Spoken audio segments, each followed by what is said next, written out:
বৈকুণ্ঠে যেতে পারো, এই মুহূর্তে রাম লক্ষ্মণের সঙ্গে যুদ্ধে যাত্রা করো। আমি অন্তঃপুরে যাত্রা করেছি, রানী মন্দোদরী অন্তঃপুরে যাত্রা করেছি। দশরথকে বলেছে, কোথায় সারথি পবন, আমার ভুবনে বিজয় রথখানা এই মুহূর্তে সুসজ্জিত করে দাও, আমি রামচন্দ্রের সঙ্গে যুদ্ধে যাব।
সারথি পবন আনিল ধুয়াইয়ে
আবার বাকি কিসে রণদা মামা।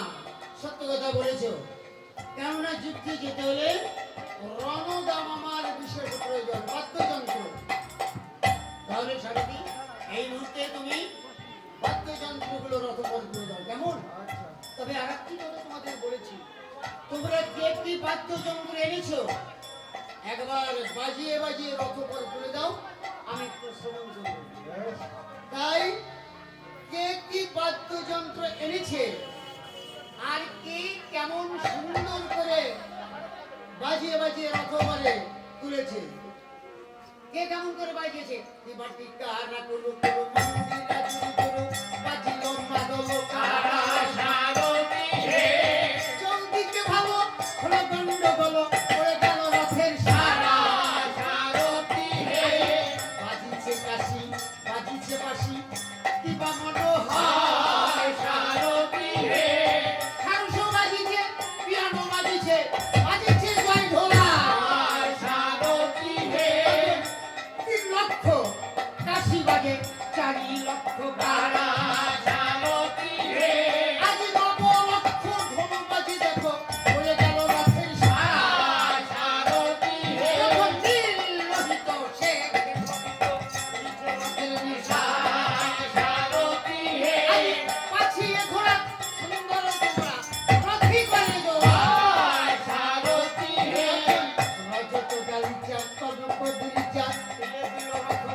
যুদ্ধে আমার যাওয়া হবে না। কেন?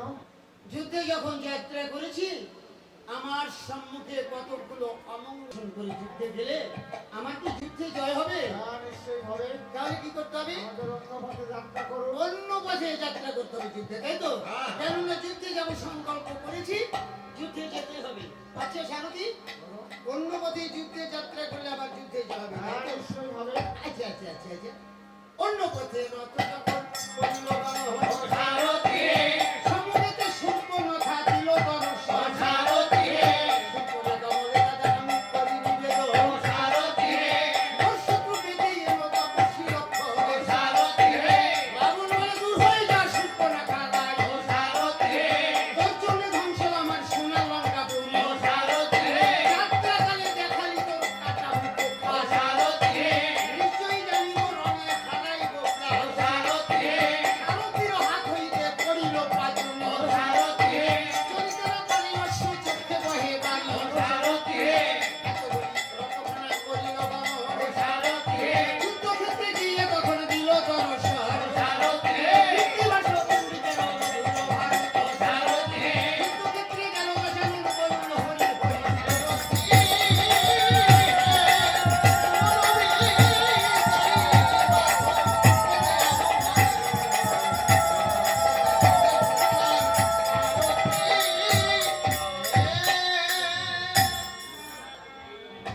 ওখানে গিয়ে যুদ্ধক্ষেত্রে উপনীত হয়েছে।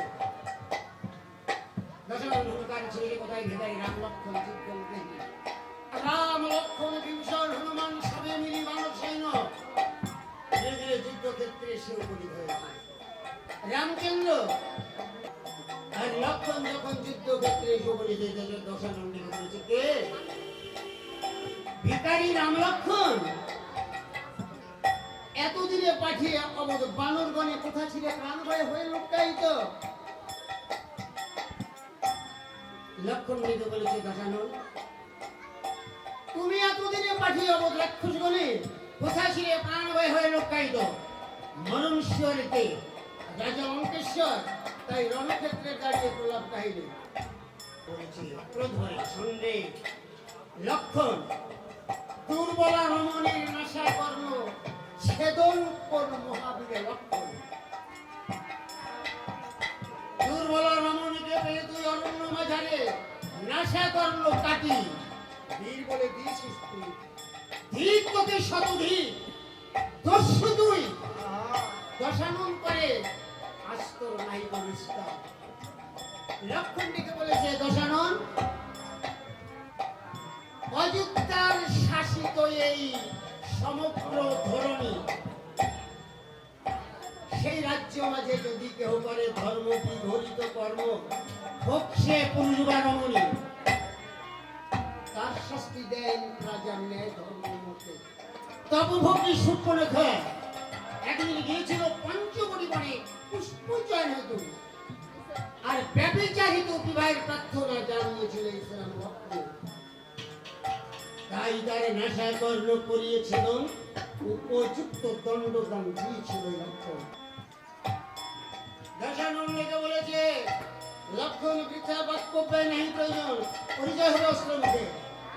সারথি তোমরা যে রণভেরি এনেছ, রণভেরি বাজিয়ে দাও, আমি রাম লক্ষণের সঙ্গে যুদ্ধ করব। ভেরি দিল রে, ভেরি দিল রে, ভেরি দিল রে, ভেরি দিল রে,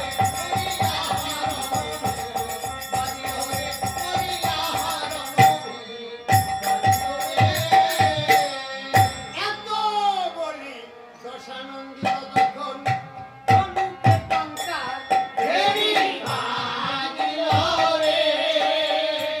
আজ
লঙ্কায় গিয়ে মনে মনে চিন্তা করেছি, আর যখন আমি রাম লক্ষ্মণের সঙ্গে যুদ্ধে পরাজিত হয়েছি, নিশ্চয়ই মা শক্তি সনাতনী আমাকে ভুলে গিয়েছে।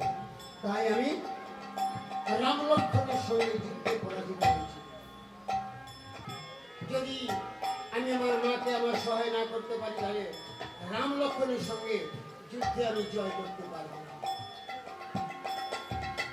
তাই দশানু ধীরে ধীরে মায়ের মন্দিরে গিয়েছে মায়ের পূজা করার জন্য। যাই ওইখানে মায়ের পূজার আয়োজন করে নিয়েছিল। তবে যাই হোক, রাম ভক্ত ভক্তগণ, আপনারা এইবার কৃপা করি রাম নামে মায়ের পূজার দক্ষিণা দান করুন। আর আমার এই বাড়ির মালিকরা বা গ্রামের মালিকরা, আপনারা এইখানে এই মুহূর্তে একটা থালায় করে নেন, এইখানে মায়ের পূজার দক্ষিণা। Hello hello hello testing, hello hello testing, hello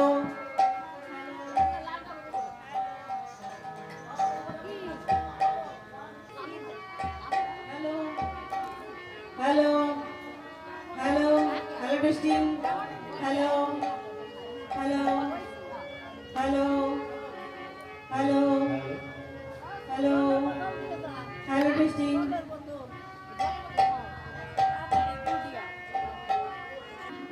নমস্কার, শুধু ভক্তবৃন্দ চরণে আমার শতকোটি প্রণাম, কোটিপূর্ণ প্রণাম। আমরা এই পৃথিবীতে আসি, এ হচ্ছে মায়ার সংসার। এখানে এসে আমাদের ঘর, আমাদের সংসার, আমাদের সন্তান সন্ততি, স্বামী সবাইকে নিয়ে আমরা সংসার মায়া সাগরে ডুবে থাকি। ঈশ্বরের নাম গান করার আমাদের সময় হয় না। তাই সমস্ত মানুষের এই ঈশ্বরমুখী হওয়া উচিত, কারণ তিনি আমাদের এই ধরায় পাঠিয়েছেন তার নাম সংকীর্তন করার জন্য, তার নাম প্রচার করার জন্য। তাই যেটুকু সময় পাই, যদি সময় পাই, তবে আমি ভক্ত সঙ্গ করতে চলে আসি। আজ আমি আপনাদের সামনে একটি বিজয় গীতি গান শ্রবণ করাবো। যদি কোনো ভুল ভ্রান্তি হয়, আপনারা আমাকে নিজের সন্তান মনে করে মার্জনা করবেন।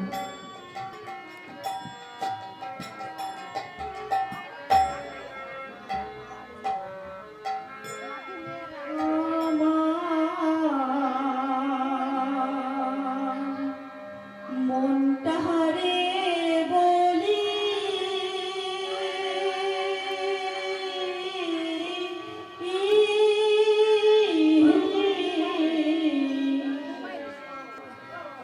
জীবনে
ঘরের লাগি কেঁদে কেঁদে বুকটা ভাসালি এ জীবনে দাদা ছাড়া আর কি পেলি।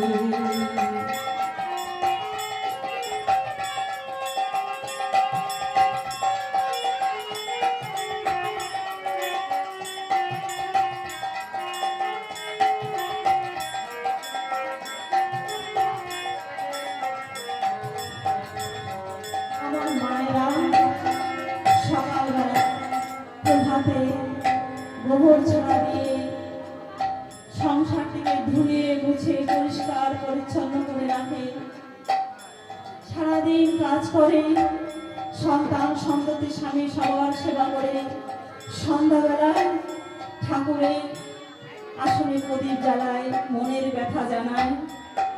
আর যখন সে চলে যায় তখন তার এই ঘর সংসার, এই তুলসী তলা, স্বামী সন্তান সবই এই ধরায় পড়ে থাকে।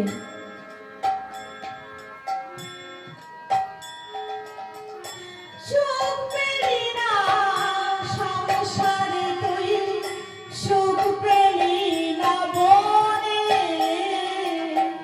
সারা জনম কি করলি ভেবে দেখ না মনে।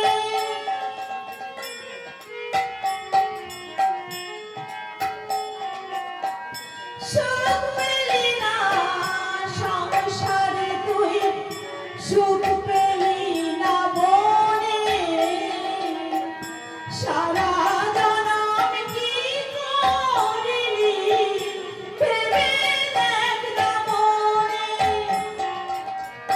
সুখের আশায় ঘর বাঁধিয়া, সুখের আশায় ঘর বাঁধিয়া বনে পালালি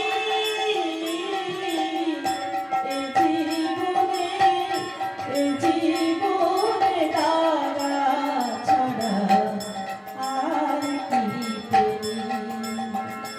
আমার মনটারে বলি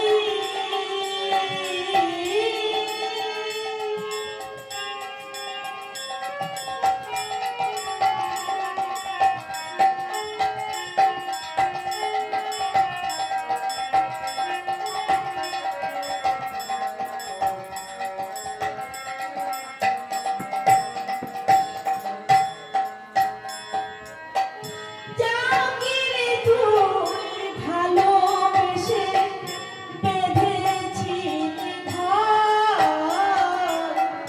সে আসলে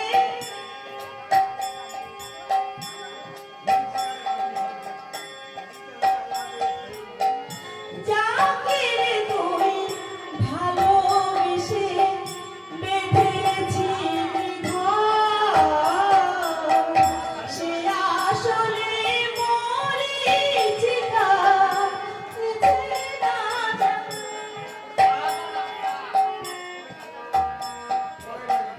তারি তরে কেঁদে কেঁদে, তারি তরে কেঁদে কেঁদে বুকটা ভাসালি এ জীবনে দাদা ছাড়া আর কি পেলি। আমার মনটারে বলি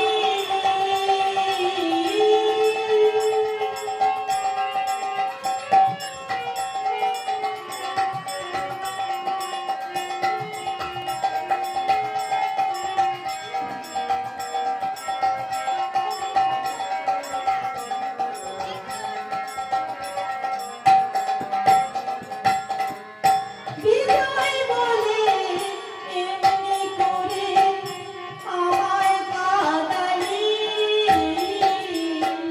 সর্বহারা করে আমার পথে বসালি। বিজয় বলে এমনি করে আমায় কাঁদালি,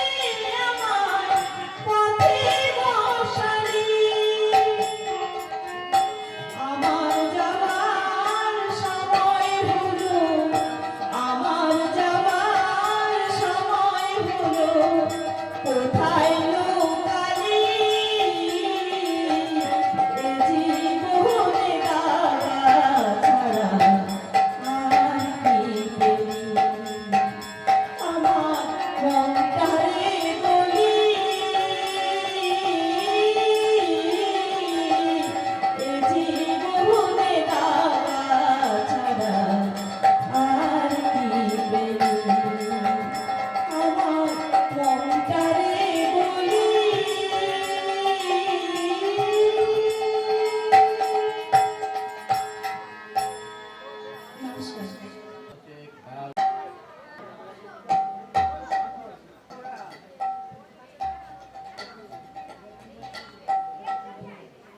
হরি বল হরি বল। জয় হরি। মায়েরা, আমরা গান করতে আসি,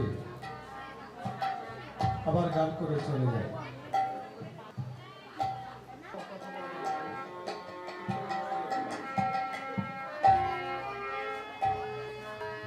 গোষ্ঠগোপালের একটা গানে আছে যে নিজের মা বোঝে না গানের কষ্ট, বুঝবে কি পরে। সন্তান গান করতে করতে যদি মুখ দিয়ে রক্ত উঠে যায়, তবুও সন্তান যদি ভালো গান করে, মা একটা কথাই বলে, বাবা আর একটা গান শোনা। এই গানের কষ্ট নিজের গর্ভধারিণী মা তিনিও বোঝেন।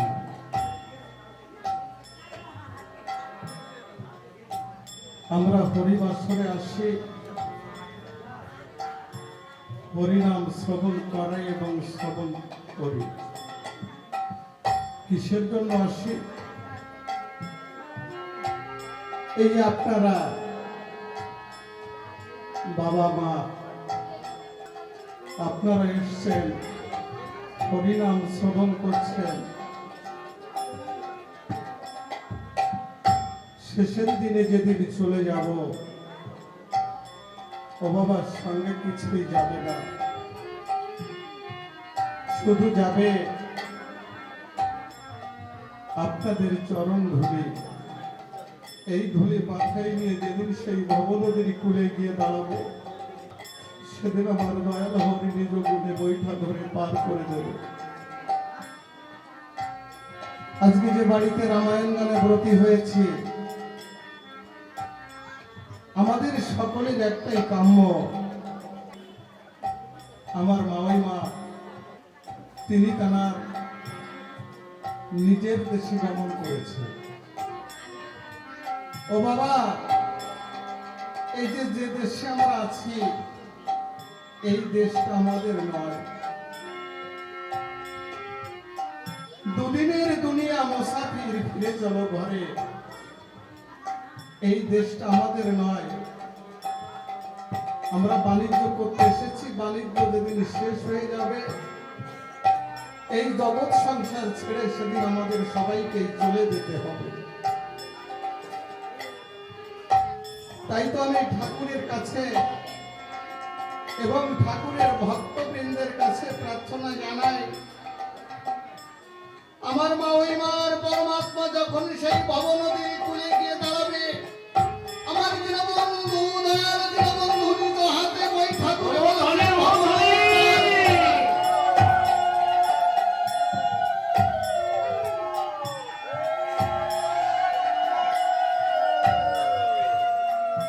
এই জগতে কেউ ভাই হারা, কেউ পুত্র হারা, কেউ মনের মানুষ হারা। এই জগৎ সংসার ছেড়ে যারা হারিয়ে যায়, সে ছাড়া কেউ বোঝে না। তাই তো আমার বাবু কবি, প্রেমিক কবি বিজয় সরকার গাইলে, আমার পোষা পাখি উড়ে যাবে,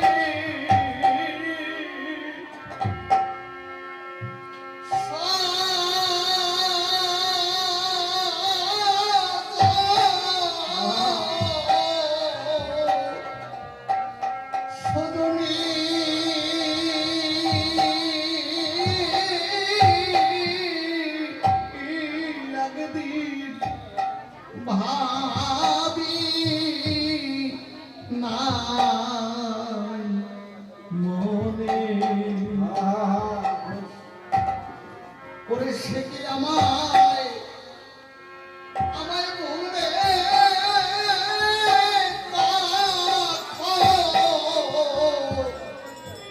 কখনে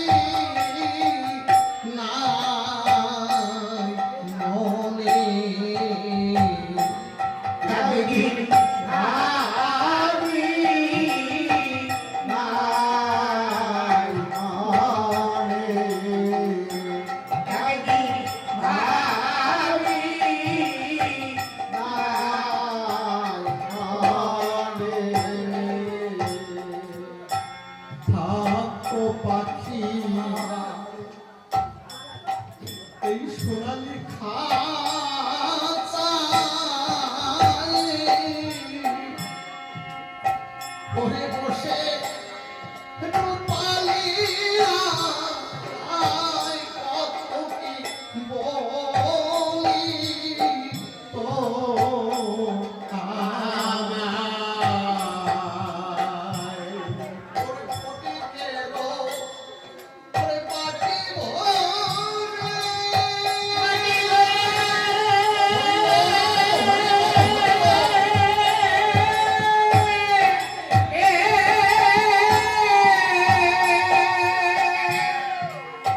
ওরে কত আমার দিদা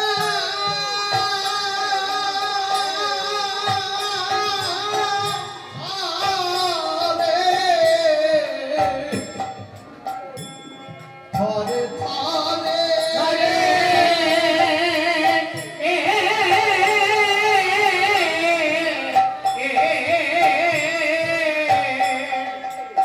ওরে নির্ভুল পাখি আমার খাইতো লাগলো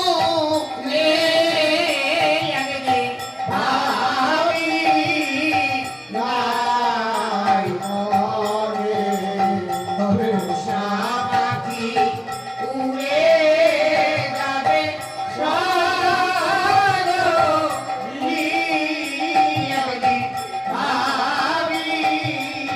নাই মরে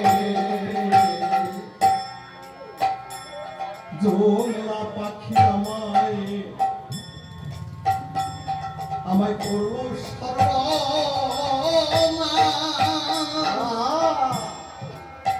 ওরে এখন শুধু হাই হোক কোথায় করব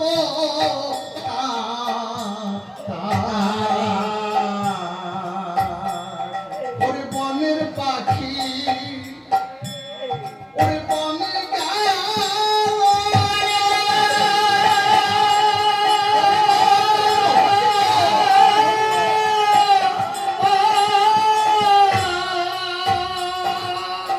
ওরে আমার বুকে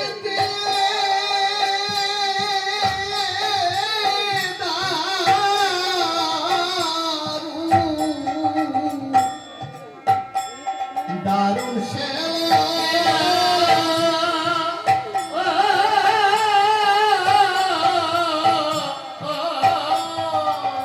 ওরে নিপুণ পাখি আমার কাছে করবো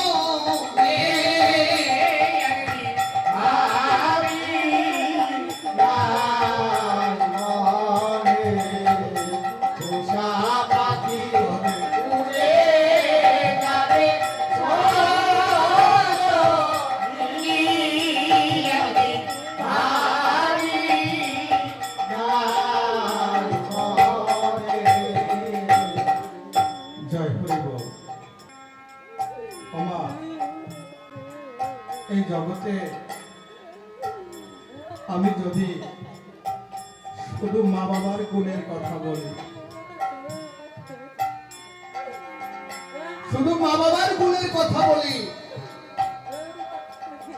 দিনের পরে দিন, মাসের পরে মাস, বছরের পরে বছর ধরেও যদি মা বাবার গুণের কথা বলি, তাহলে বলে শেষ করতে পারবো না।